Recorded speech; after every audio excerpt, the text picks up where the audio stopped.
Welcome to Lesson 134, Comparing with Absolute Values. Today we're going to talk about how to order integers and absolute values and how to compare integers and absolute values.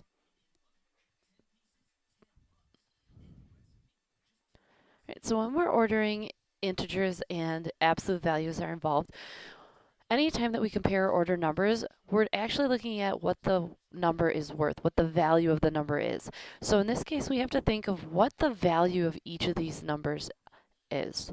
So if we're looking at the absolute value of -9, the value of that is actually 9. Okay? All the rest of these, so -12, 25, and 0, are all that value. So this is a -12, this is a +25, and this is 0. But this absolute value of -67 is actually worth 67. Right, so if we're going to put these integers in increasing order, that means my first number is going to be the smallest, because as I go through my order, my numbers should get bigger or should increase in value. So in this case, I have to look for my smallest number to put it first. So because I have the -12, and that is my only negative, even though there's a -9 inside this absolute value, its value is actually 9, so it's not a negative number. So since -12 is my only negative, since the rest are in absolute values, -12 is my smallest value. My next smallest value then would be 0, because once again, this is worth 9 and this is worth 67. They're not negatives. The next smallest value would be the 9, but because that's not what they gave us the absolute value of -9. That's how I have to put it back into my list. So I have to think of what this value is, but use the number that they gave me when I make my list. Okay, and then the next would be 25. And then last but not least, the absolute value of -67. So again, you want to look at what these are actually worth. All of the numbers that are not inside absolute value symbols are worth exactly what they say, but any number inside of the absolute value symbol is worth the absolute value of that number. All right, so I want you to take a minute. I would like you to try to put these in decreasing order. So as you look, your value should get smaller from start to finish. Again, it'll be helpful for you to write down what the actual value of each of the numbers are before you make your list, and make sure to put the numbers that they gave you into the list, not the value. I want you to go ahead and pause and try, and when you come back, we'll go over your answers. All right, so your largest number should have been the absolute value of 89, because that does actually give you 89. Your next largest number should have been the absolute value of -12, because that actually gives you a +12. Then your next value should have been -1, followed by -13. And last but not least, the smallest value we have is -24. All right, so where we would use this in real life is when we're comparing things like heights or weights, especially when you're working on science projects and things of that nature. So in this case, we did a science project with icicles. We took 5 different icicles and we put them in 5 different variables. One we left at room temperature, one we put in the refrigerator, one we put under a hair dryer, one we put under a heat lamp, and one we put in a freezer. Now here is their heights. So their height in regards to what they lost. So in this case, the negative tells me that this icicle shrunk 2 inches, and this one shrunk 75 hundredths of an inch, so on and so forth. So now what this problem is asking me to do, it says which icicle had the greatest decrease in height. So keywords here, greatest and decrease. If you just look at greatest, in this case, the greatest value here would be half, because half is the only positive number and all of these are negative, and any positive is bigger than a negative.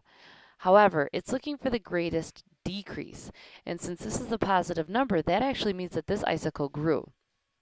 So if we were to say that this icicle had the greatest decrease, we would be incorrect. To help us solve this problem, what we can do is we can look at the absolute value of each of these numbers. So the absolute value of negative 2 is 2. Here we get 75 hundredths, 3 and 3/10, 2 and 75 hundredths, and then half. Okay, now this is where it gets a little tricky because you have to be able to bounce back and forth and understand that even though this is the absolute value, it still is a negative, which means it lost that much. Right, so in this case, we're looking for the greatest value, which is 3 and 3/10. Is it negative? Yes, which means that this icicle actually had the greatest decrease in height because it lost 3 and 3/10 inches. So to answer this, remember we need to restate the question in our answer and give complete sentences. So we can say the icicle with the greatest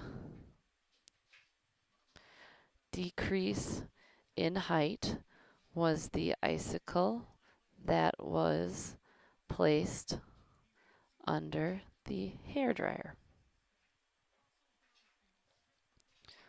Right? So now on the same token, if we're looking for the icicle that had the least amount of decrease, now we would just look for the smallest number. Again, we would use the absolute values, and we find that half is actually the smallest number. But in this case, because the half is positive, that tells us that it actually grew a half an inch. So that actually would be the least amount of decrease in height. And again, we want to restate the question. So the icicle with the least amount of decrease was the icicle that was put in the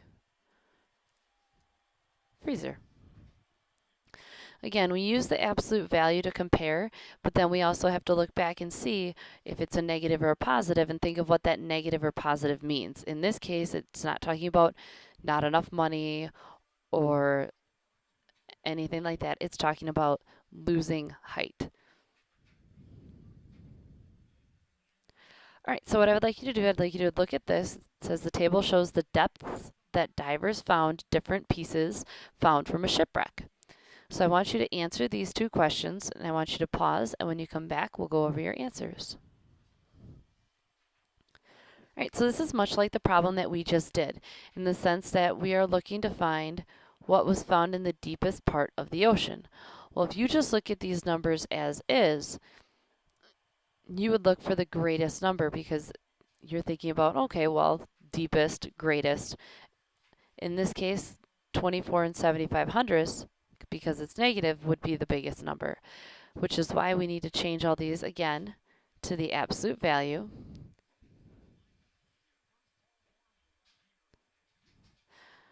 Once we get those, we can use that to compare our numbers.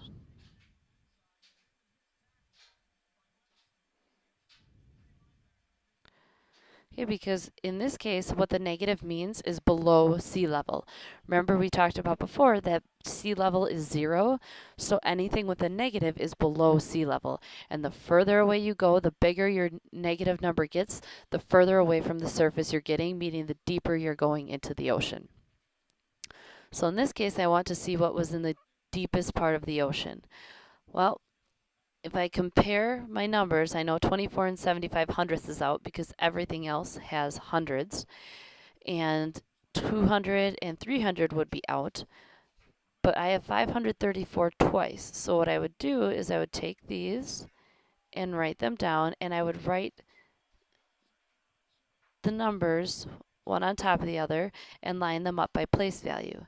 I would see that 5, 3, 4, so hundreds, tens, ones, and the tenths place are all no help because they're all equal values.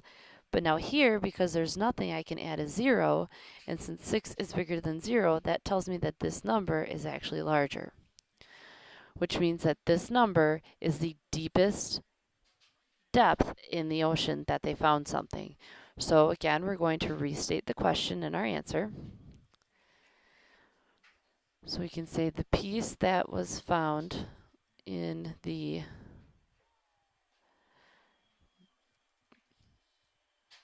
deepest part of the ocean was the, if I look back at the table, that was the Aztec gold.